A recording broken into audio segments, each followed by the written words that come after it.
The final exercise is the barbell row. So you can do this pronated or supinated. So they've both got the same benefits I was talking about earlier in the first one with the seated row.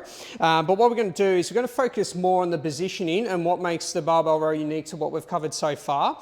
And with this, once I'm picking up the barbell row, or once I've got it into position 2 row, I really need to make sure that I'm quite strong in my posterior chain. So I've got my hamstrings that are lengthened. I've got my spine that is now going to be under loading from the weight and also elongated. I want to really make sure that my sternum is driving right out. So this is nice and strong through my, what we call the spinal extension, keeping that nice and strong, and then performing the movement around that. So this is going to be the one where you can do a pretty heavy weight and you can also get a lot of muscle involved, and you've got a lot of stabilizing going on in your body, which makes it a really cool exercise to do as a pinnacle exercise. So what I'm going to do is I'm just going to do a supine one where I grab underneath, bring it up into position here, and then I'm just going to make my knees nice and soft. I'm just going to hinge forward into a position, so I'm just below my knees.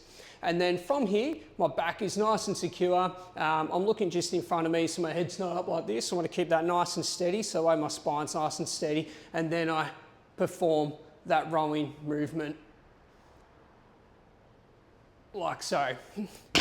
So that rowing movement is getting your shoulders to rotate back, squeezing the elbows in, and then getting that nice and tight. What you want to avoid when you're doing row exercises, this goes for all of the variations, is you want to avoid the elbows going past your body like this, because what happens then is your shoulders start to roll forward and really disconnect yourself from those muscles in your back there.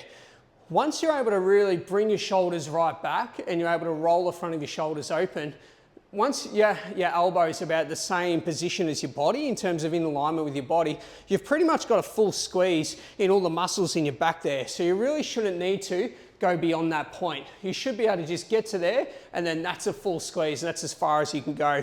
So that goes for all the exercises, but this is where you finish off. This is what's going to get the whole body involved, and that's what you should be aspiring to. So there is your progressions through your rowing movements.